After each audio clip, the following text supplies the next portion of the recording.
খানিকটা অসুস্থ খালেদা জিয়া, নেতাকর্মীদের বাড়ি ফিরে যেতে অনুরোধ, বলছেন মির্জা ফখরুল। এদিকে এনসিপির সঙ্গে আজ বর্ধিত আলোচনায় বসছে ঐকমত্য কমিশন।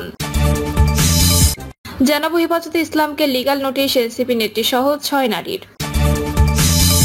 এবং সর্বশেষ জানাবো 10 মাসে পণ্য রপ্তানিতে প্রবৃদ্ধি প্রায় 10%। শুনছিলেন সংবাদ শিরোনাম, এবারে বিস্তারিত।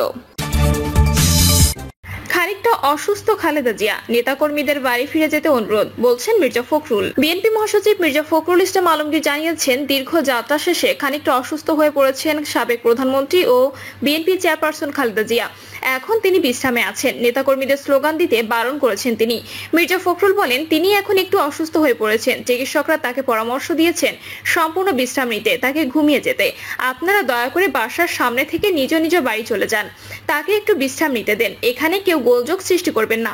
নেতাকর্মীদের স্লোগান না দিতে অনুরোধ করে মির্জা ফখরুল বলেন, দলের পক্ষ থেকে আমি আপনাদের অনুরোধ করছি, সবাই যার যার বাড়ি চলে যান। ম্যাডামকে একেবারে বিশ্রাম নিতে হবে। এখানে কেউ স্লোগান দেবেন না, কেউ ভিড় করবেন না। এর আগে এয়ারপোর্ট থেকে দীর্ঘ যাত্রা শেষে বেলা 1:25 গাড়ি বহর নিয়ে গুলশানের বাসভবন ফিরোজায় প্রবেশ করেন খালেদা জিয়া। তিনি বাসভবনে প্রবেশ করলে নেতাকর্মীরা বাইরে স্লোগান দিতে থাকে।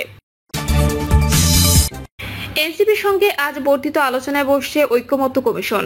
সংস্কার প্রশ্নে ঐকমত্য তৈরির লক্ষ্যে জাতীয় নাগরিক পার্টির সঙ্গে আজ আলোচনায় বসছে জাতীয় ঐকমত্য কমিশন। সকাল 10:30 থেকে এনসিপির সঙ্গে কমিশনের বর্ধিত আলোচনা শুরু হবে। সংস্কার প্রশ্নে ঐকমত্য তৈরির লক্ষ্যে 5টি সংস্কার কমিশনের গুরুত্বপূর্ণ সুপারিশগুলো নিয়ে আলাদাভাবে রাজনৈতিক দলগুলোর সঙ্গে আলোচনা করছে ঐকমত্য কমিশন। এর অংশ হিসেবে গত 19 এপ্রিল এনসিপির সঙ্গে আলোচনা হয়, তবে ওই দিন সব সুপারিশ নিয়ে দলটির সঙ্গে আলোচনা শেষ হয়নি। সেদিন মূলত সংবিধান, নির্বাচন ব্যবস্থা ও বিচার বিভাগ সংস্কার কমিশনের সুপারিশগুলো আলোচনা হয়েছিল। জুলাই অভ্যুত্থানের নেতৃত্বদানকারীদের দল জাতীয় নাগরিক পার্টির সঙ্গে আজ দ্বিতীয় দফায় আলোচনা হবে। রাজনৈতিক দলগুলোর সঙ্গে সংলাপে অনেক বিষয় ঐকমত্য আছে। সমাজের সব অংশের নারীদের প্রতিনিধিত্ব ও অন্তর্ভুক্তি নিশ্চিত হয়নি। বিভিন্ন ক্ষেত্রে সংস্কার প্রস্তাব তৈরির জন্য গত বছরের অক্টোবরে 6টি সংস্কার কমিশন গঠন করে অন্তর্বর্তী সরকার। এর মধ্যে সংবিধান, নির্বাচন ব্যবস্থা, দুর্নীতি দমন, বিচার বিভাগ ও জনপ্রশাসন সংস্কার কমিশনের গুরুত্বপূর্ণ 166টি সুপারিশ নিয়ে ঐকমত্য তৈরির লক্ষ্যে রাজনৈতিক দলগুলোর সঙ্গে আলোচনা করছে ঐকমত্য কমিশন।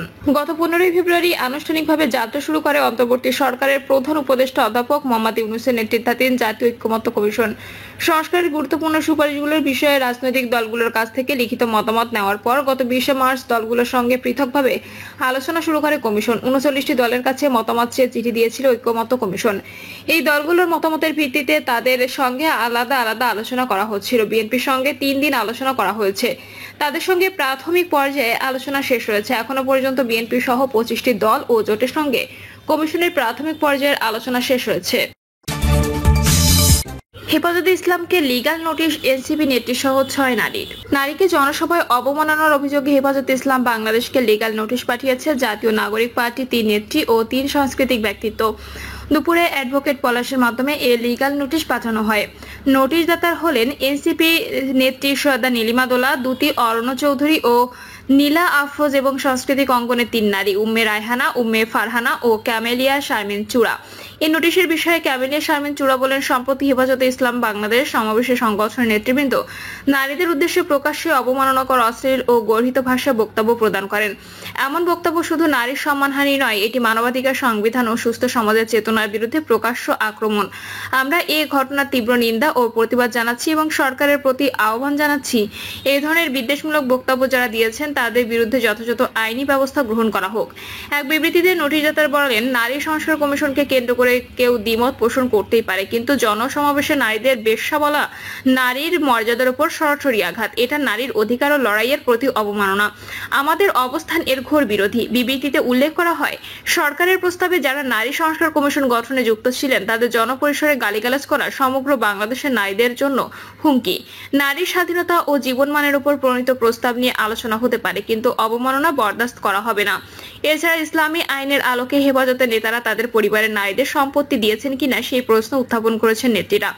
লিগ্যাল নোটিশ নারীর মর্যাদা রক্ষায় সচেতন নাগরিক সমাজ ও সংস্কৃতি কর্মীদের একটি শক্তিশালী প্রতিবাদ। এতে নারী বিদ্বেষের বিরুদ্ধে ঐক্যবদ্ধ প্রতিরোধের প্রত্যাশা ব্যক্ত করা হয়।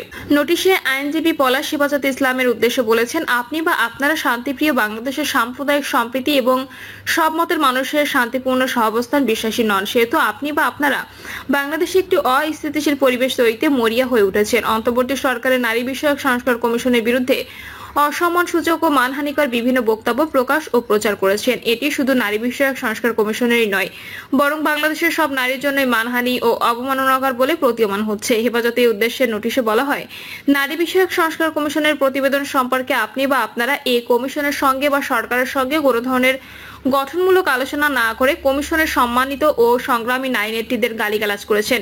এটি সম্পূর্ণ আইন ও ধর্মের পরিপন্থী বলে সর্বজন স্বীকৃত। তথাপি ওই গালিগালাজকে আপনারা সাধারণভাবে গ্রহণ করে উৎসাহ দিয়েছেন। ফলে ওই গালিগালাজের দায়ভার দল হিসেবে ও দলের নেতাকর্মী হিসেবে আপনাদের দল এবং আপনারা সবাই সম্মিলিতভাবে দায়ী। নোটিশে বলা হয়, এই গালিগালাজ দণ্ডবিধি 499 ও 500 ধারা অনুযায়ী শাস্তিযোগ্য অপরাধ। এরই পরিপ্রেক্ষিতে এই আইনি নোটিশ পাঠানো হচ্ছে। নোটিশে আইনজীবী পলাশ হেফাজতে ইসলামের উদ্দেশ্যে বলেছেন, আপনি বা আপনারা শান্তিপ্রিয় বাংলাদেশের সাম্প্রদায়িক সম্প্রীতি এবং সব মতের মানুষের শান্তিপূর্ণ সহাবস্থান বিশ্বাসী নন, সেহেতু আপনি বা আপনারা বাংলাদেশে একটি অস্থিতিশীল পরিবেশ তৈরিতে মরিয়া হয়ে উঠেছেন। অন্তর্বর্তী সরকারের নারী বিষয়ক সংস্কার কমিশনের বিরুদ্ধে অসম্মানসূচক ও মানহানিকর বিভিন্ন বক্তব্য প্রকাশ ও প্রচার করেছেন। এটি শুধু নারী বিষয়ক সংস্কার কমিশনেরই নয়, বরং বাংলাদেশের সব নারীর জন্যই মানহানি ও অবমাননাকর বলে প্রতীয়মান হচ্ছে। হেফাজতে উদ্দেশ্যে নোটিশে বলা হয়, নারী বিষয়ক সংস্কার কমিশনের প্রতিবেদন সম্পর্কে আপনি বা আপনারা এই কমিশনের সঙ্গে বা সরকারের সঙ্গে কোনো ধরনের গঠনমূলক আলোচনা না করে কমিশনের সম্মানিত ও সংগ্রামী নারী নেত্রীদের গালিগালাজ করেছেন। এটি সম্পূর্ণ আইন ও ধর্মের পরিপন্থী বলে সর্বজন স্বীকৃত। তথাপি ওই গালিগালাজকে আপনারা সাধারণভাবে গ্রহণ করে উৎসাহ দিয়েছেন। ফলে ওই গালিগালাজের দায়ভার দল হিসেবে ও দলের নেতাকর্মী হিসেবে আপনাদের দল এবং আপনারা সবাই সম্মিলিতভাবে দায়ী। নোটিশে বলা হয়, এই গালিগালাজ দণ্ডবিধি 499 ও 500 ধারা অনুযায়ী শাস্তিযোগ্য অপরাধ। এরই পরিপ্রেক্ষিতে এই আইনি নোটিশ পাঠানো হচ্ছে। অসম্মানসূচক ও মানহানিকর বিভিন্ন বক্তব্য প্রকাশ ও প্রচার করেছেন। এটি শুধু নারী বিষয়ক সংস্কার কমিশনেরই নয়, বরং বাংলাদেশের সব নারীর জন্যই মানহানি ও অবমাননাকর বলে প্রতীয়মান হচ্ছে। হেফাজতে উদ্দেশ্যে নোটিশে বলা হয়, নারী বিষয়ক সংস্কার কমিশনের প্রতিবেদন সম্পর্কে আপনি বা আপনারা এই কমিশনের সঙ্গে বা সরকারের সঙ্গে কোনো ধরনের গঠনমূলক আলোচনা না করে কমিশনের সম্মানিত ও সংগ্রামী নারী নেত্রীদের গালিগালাজ করেছেন।